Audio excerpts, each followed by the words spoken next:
we as Americans have the capacity now, as we've had in the past, to do whatever needs to be done to preserve this last and greatest bastion of freedom.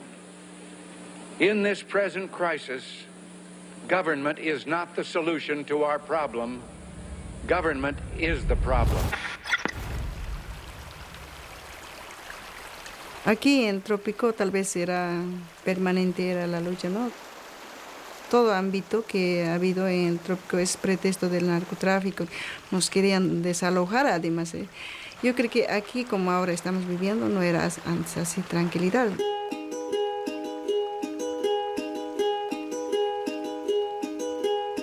Gracias, tal vez, esas luchas que hemos tenido, hemos salido de ese enfrentamientos que hemos tenido o esa humillación que hemos tenido de parte de los Estados Unidos, de parte de la derecha que tenemos aquí en el país también, ¿no?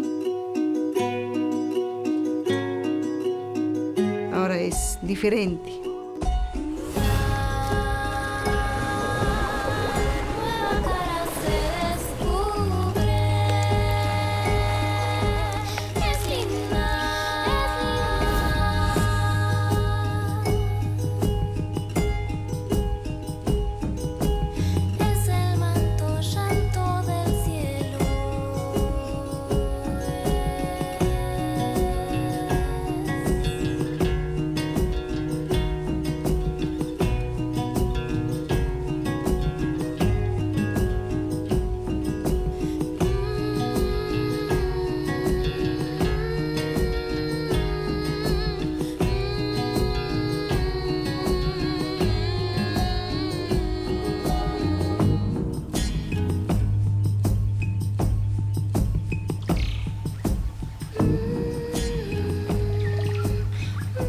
Mi nombre es Apolonia Sánchez Miranda y mi nacimiento es Chuquisaca, ¿no? Yo vivo aquí desde el año 1980, entonces ya son varios años, ¿no?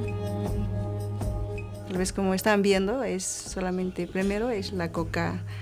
Es un sustento económico para la familia aquí en Trópico de Cuyam. Esta es la coca, así por surcos le plantamos y esto es de cada 3 meses cosechamos.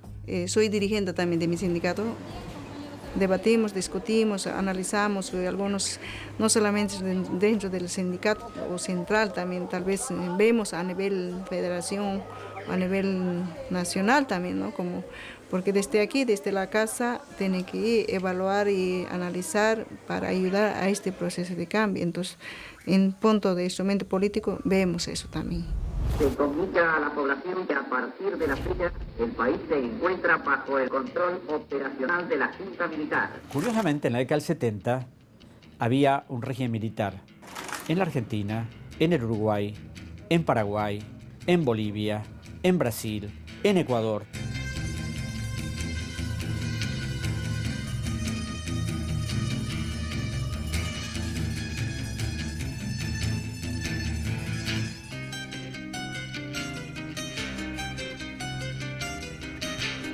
Cometieron tantos excesos y fue tanta la repercusión internacional que obliga al imperialismo en un momento determinado a buscar mecanismos más mediados de dominación.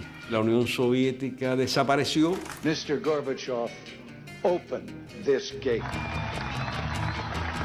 La caída del socialismo real funciona como una pérdida de referentes de la izquierda. Pensaron que ya no había más revolución, pensaron que ya no había más izquierda, y el imperio empieza a pensar en otras posibilidades de guerra que no sean militar. Y nace en algún momento la idea de ganar la mente y el corazón de las personas.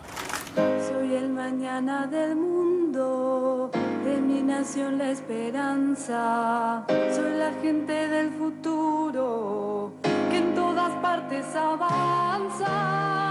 Haz por favor que tengamos tú y yo un mañana, mañana. Si a un acuerdo llegamos, habrá paz y habrá unión. Mañana, mañana. Disfrutar, compartir, Coca-Cola es así. Hay que vivir con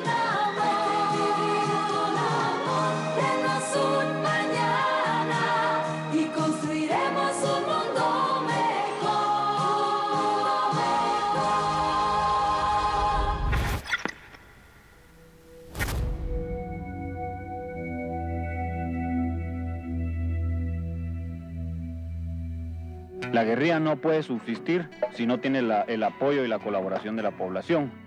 El helicóptero es un aparato que se ha convertido de gran importancia, no solamente aquí en Guatemala, sino que en otros países donde han tenido problemas de contrainsurgencia. Como Vietnam. En Vietnam, por ejemplo, ese lo estamos teniendo de Israel. Estamos abasteciendo. La munición es israelita también. La década de los 80 en Guatemala tiene dos grandes situaciones políticas que van a marcar su desarrollo histórico. Por un lado, los militares, desde la contrarrevolución del 54, habían copado el gobierno y se habían hecho de mucho dinero. Entonces va a surgir una burguesía burocrática de militares generales. Es la época también entonces de la consolidación de una oligarquía que pasa de tener su origen y fundamento en la familia como linaje y se corporativiza. Ahorita estamos en el proceso de democratización, así que así vamos caminando. Mística de la institución armada, pueblo eminentemente católico, buenos planes de gobierno dirigidos al bienestar de la población y cada uno es responsable de esa paz, de buscar esa paz, de dar seguridad para que haya desarrollo. Y así la comunidad está feliz. ¿Quiénes son los asesinos del pueblo? ¡El ejército! ¿Quiénes son los asesinos del pueblo? ¡El ejército! Vivíamos una realidad de mucho miedo, de mucho temor, de mucha zozobra, ejecuciones extrajudiciales, muertes de líderes, etc. Había todo un ambiente de temor y de miedo y de inseguridad, cuya sombría era precisamente el conflicto armado. Son momentos de muchísima persecución aquí en la ciudad, pero son las mujeres viudas de Conavigua, son ellas las que pierden el miedo, retoman la calle y después de ellas, o sea, rompen el silencio, empiezan a generar acciones públicas de demanda y detrás de ellas entonces los estudiantes. Nuestro punto de partida fue el derecho a tener derechos. El presidente Álvaro Arzú retornó al país tras su exitosa participación en la Cumbre Iberoamericana de Chile. La nota sorpresiva de la cumbre lo constituyó el anuncio que hiciera el presidente Arzú sobre la decisión de la Comisión de Paz y la URNG de firmar la paz definitiva el 29 de diciembre próximo. Con la firma de la paz, con la conciliación de la familia guatemalteca, pues va a haber confianza no solo interna sino externamente sobre Guatemala. Y más industrias vendrán a asentarse al país, habrá más empleo, habrá más producción, habrá más cantidad de bienes y servicios para podérselos ofrecer a usted y esa competencia va a hacer bajar los precios. O sea, las élites industriales y financieras son las que van a abanderar los acuerdos de paz, digamos. Y lo que fundamentalmente buscaban era democratizar o cambiar a gobiernos civiles, firmar la paz y permitir entonces la llegada de las empresas transnacionales. De suerte que los que habían hecho dinero con la guerra, los militares y todos estos, vieron que era mejor ir a la paz. Y del otro lado, las ayudas que muchas ONGs, o sea, sí habían dado, vieron que aquello no tenía salida. Es decir, aquello de el hastío. No vamos a ganar, ni vamos a perder.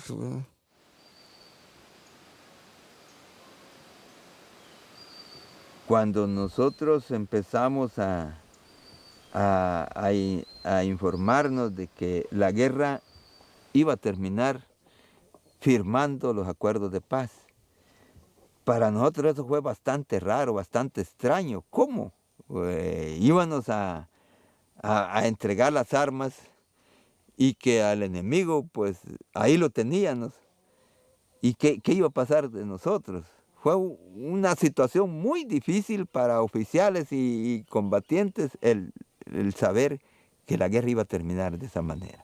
En Guatemala creo que fue un proceso bastante largo, o sea que nos llevó varios años tratando de negociar uno por uno de los acuerdos. Nosotros en el año 96, a inicios de año, empezamos una serie de capacitaciones de carácter político y de alguna manera tratar de entender lo que era este proceso de paz.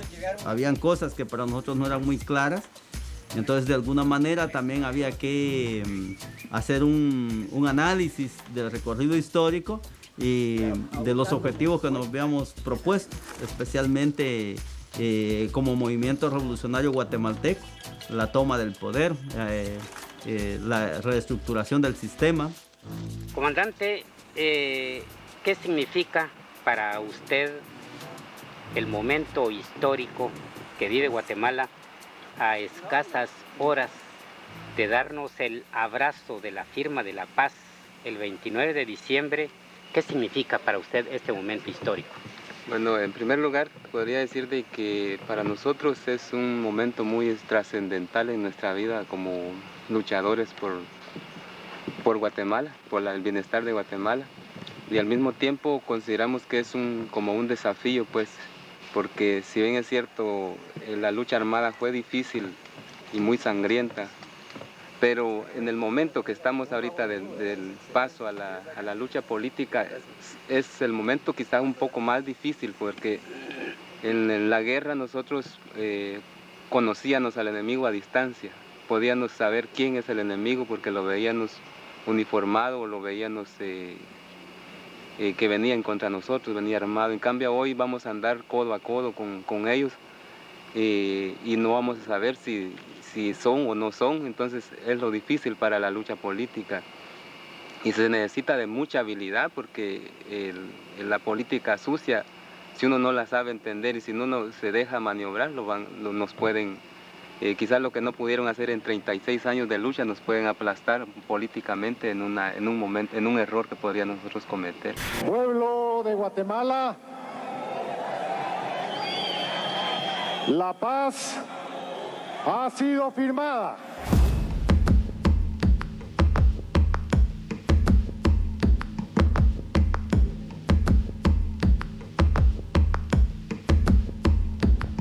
Puntos importantes era, por ejemplo, devolverle a los pueblos indígenas sus derechos.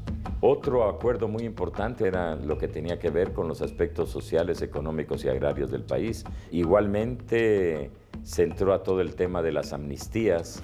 Ahí se quedó claramente que no iban a ser nunca amnistiados aquellos que hubieran cometido delitos de lesa humanidad, como también estaba toda la situación de cómo iba a quedar la desmovilización de los militares, como la desmovilización de los combatientes de las facciones guerrilleras. Nosotros de alguna manera también hicimos algunos planteamientos de cómo podíamos enfrentar este reto, o sea, la nueva vida, entre comillas, que se nos venía por delante, tomando en cuenta las posibles adversidades nuestras por falta de conocimiento en el campo agrícola, por falta de conocimiento de una vida distinta a la que nosotros nos habíamos planteado. Nosotros habíamos planteado una vida socialista, una vida comunista y bueno, y volvíamos al mismo sistema capitalista. Entonces veíamos que entre las desmovilizaciones podíamos tener, primero, de que la firma de la paz y el desarme se considerara como una derrota militar y que para nosotros esto podría ser una situación muy embarazosa, muy complicada y que no desearíamos que eso sucediera. Veíamos como el gran riesgo de que realmente hubiera una verdadera desmovilización ideológica. O sea, el cuestionamiento del por qué no había tenido importancia la lucha, que por gusto los años de batalla, el Estado a través de los medios de comunicación estábamos convencidos que iban a lanzar una ofensiva, ¿verdad?, de información mediática, jodiéndonos para que esa desmovilización ideológica se pudiera dar, manipulando nombres, metiendo cizaña entre combatientes, revolucionarios, entre líderes y todo. Nosotros estábamos convencidos que eso iba a suceder y de hecho eso sucedió.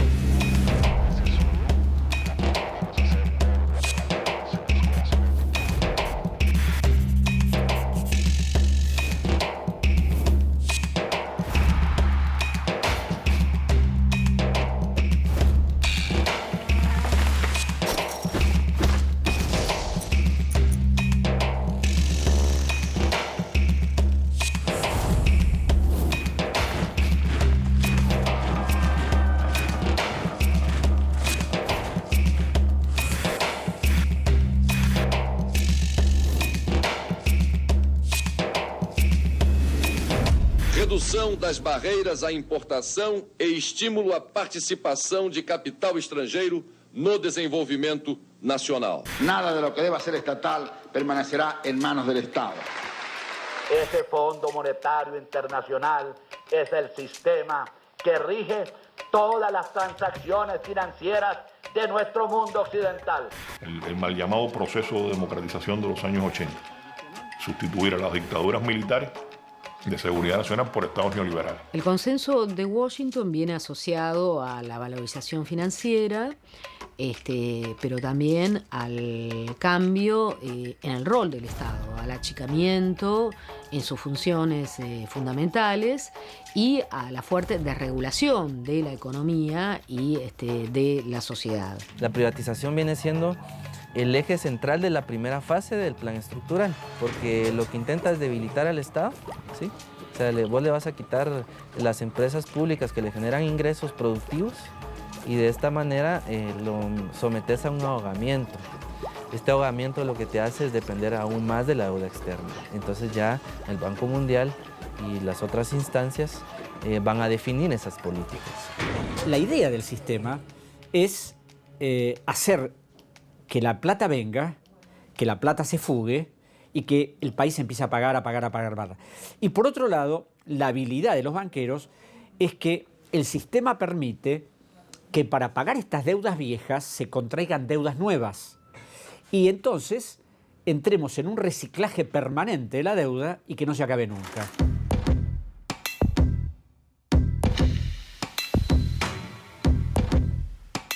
Los años 80 y 90 son entonces en América Latina años de ajuste estructural, de achicamiento del Estado, de descolectivización, pérdidas, desintegración o estallido de las entidades sociales tradicionales. Son años de profunda transformación de los sectores populares y de aumento de las desigualdades.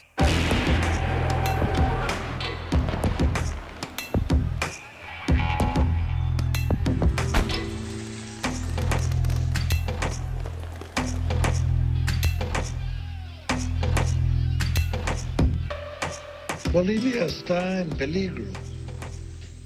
Acecha un gran proyecto subversivo organizado y financiado desde el exterior para destruir la democracia boliviana. Cuando hablamos del protagonismo, del ascenso de los movimientos sociales en América Latina a fines de los años 90 sobre todo y principios del 2000, hay que tener en cuenta que hubo una serie de estallidos sociales y de movilizaciones que lograron interpelar al conjunto de la sociedad y que además implicaron también la caída de gobiernos.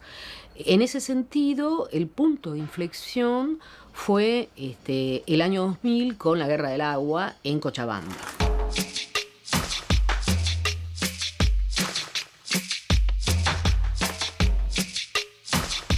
La Guerra del Agua se produce debido a la privatización del agua como tal por parte del gobierno de aquel entonces, impulsado por el Banco Mundial.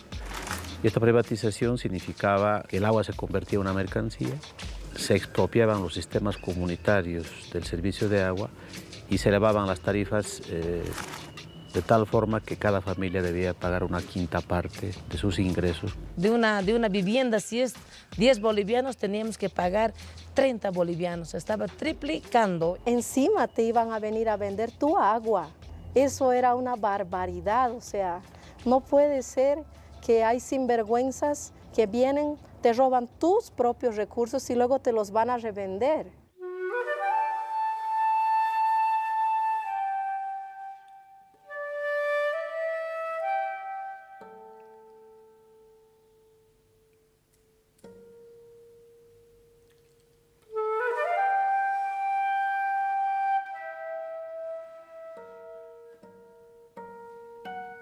La gente no, particularmente la gente del campo, no entendió jamás y no entendimos nosotros de que el agua pueda ser propiedad de alguien porque para nosotros el agua es un regalo generoso de la Madre Tierra y por lo tanto, al ser un regalo generoso no solamente para los humanos, sino también para los animales y las plantas, nadie podía apropiarse del agua, menos una transnacional.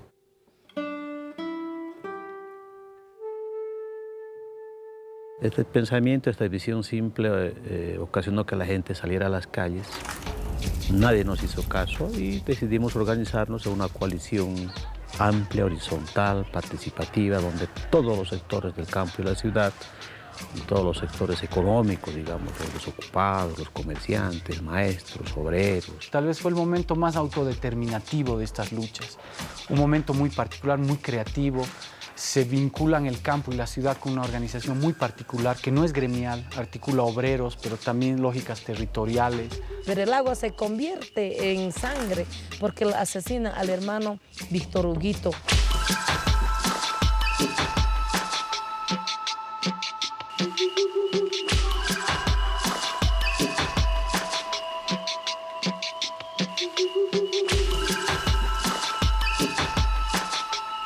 Han sido enfrentamientos terribles, nos han mandado militares de los más avesados, de los más...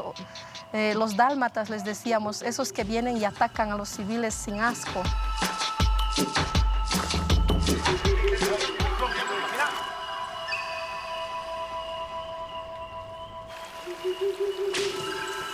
¿Verdad?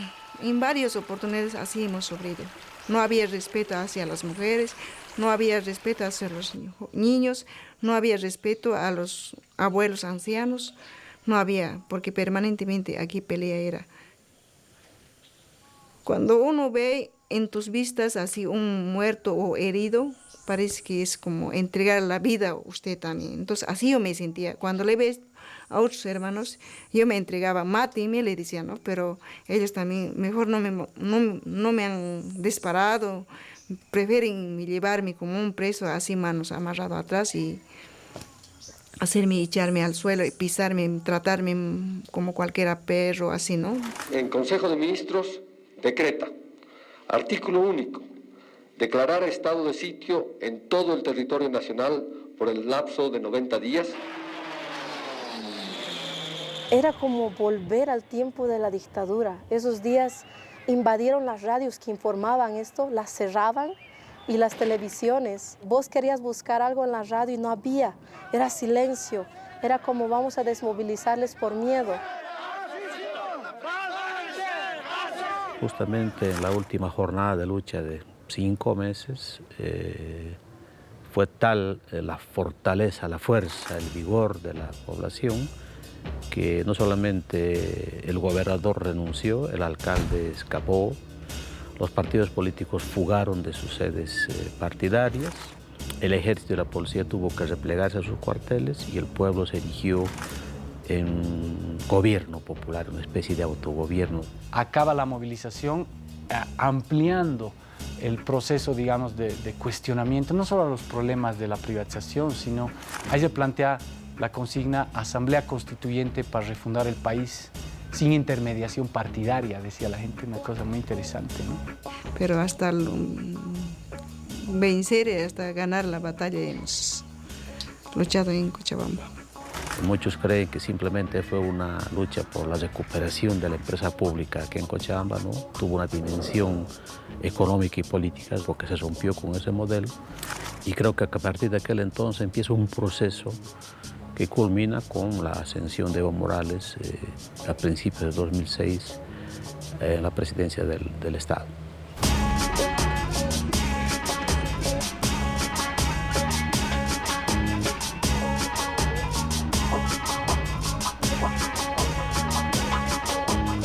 El pueblo es anticolonialista, el pueblo es antiimperialista, el pueblo es anticapitalista. Nos unimos, nos juntamos para liberarnos democráticamente. Una revolución con voto y no con la bala. Una revolución con la conciencia y no con la plata.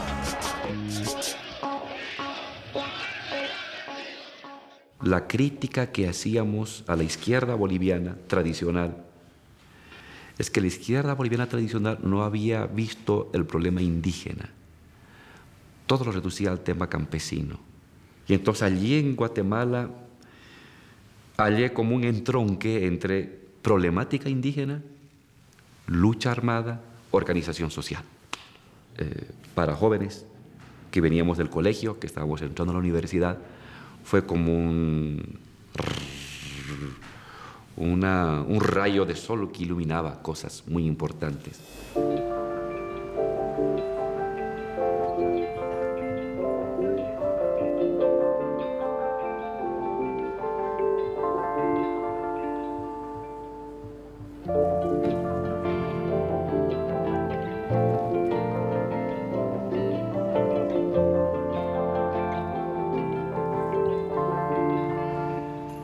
Que esta ceremonia se convierta en luz para los que lucharon para alcanzar una realidad, un camino para desarrollar y aumentar la calidad de vida de nosotros mismos.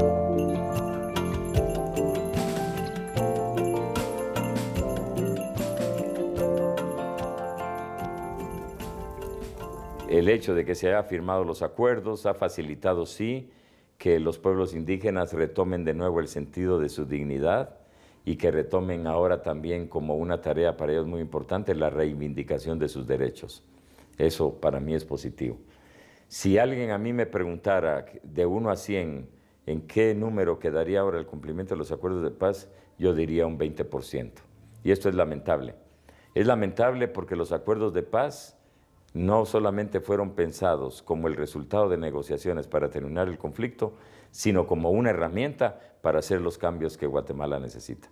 En segundo lugar, no se logró que contenidos de los acuerdos de paz fueran plasmados en leyes.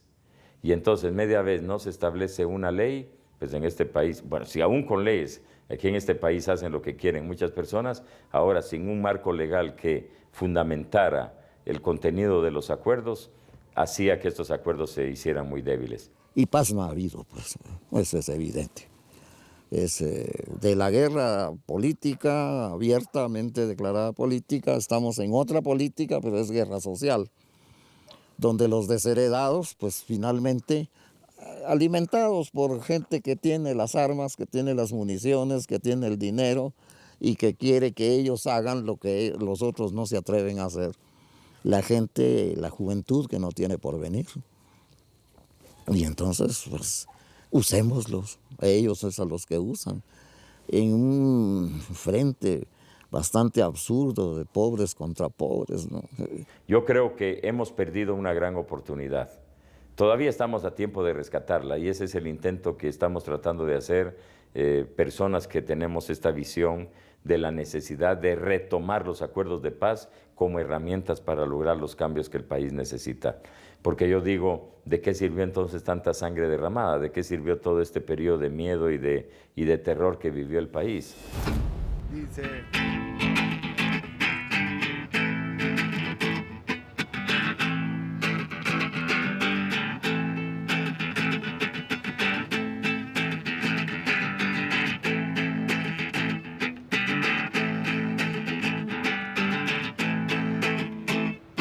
Se expande la miseria por todo el planeta. Hay muchos caretas que piensan que la meta capitalista que todos podamos tener algún día la camioneta que cabeza más concheta.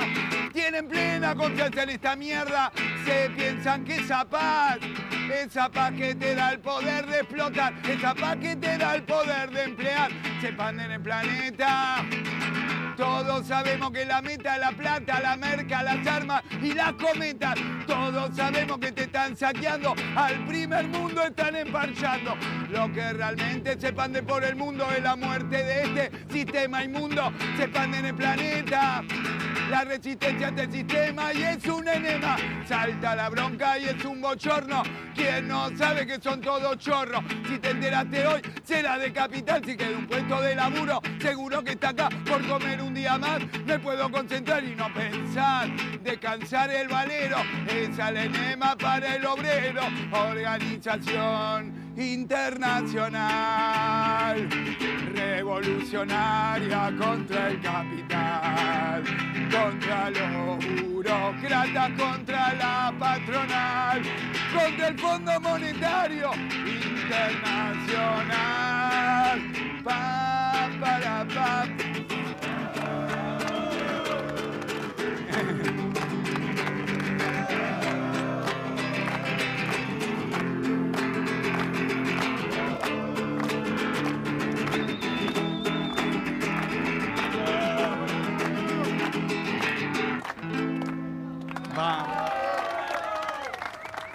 Gracias, loco. Muy amable.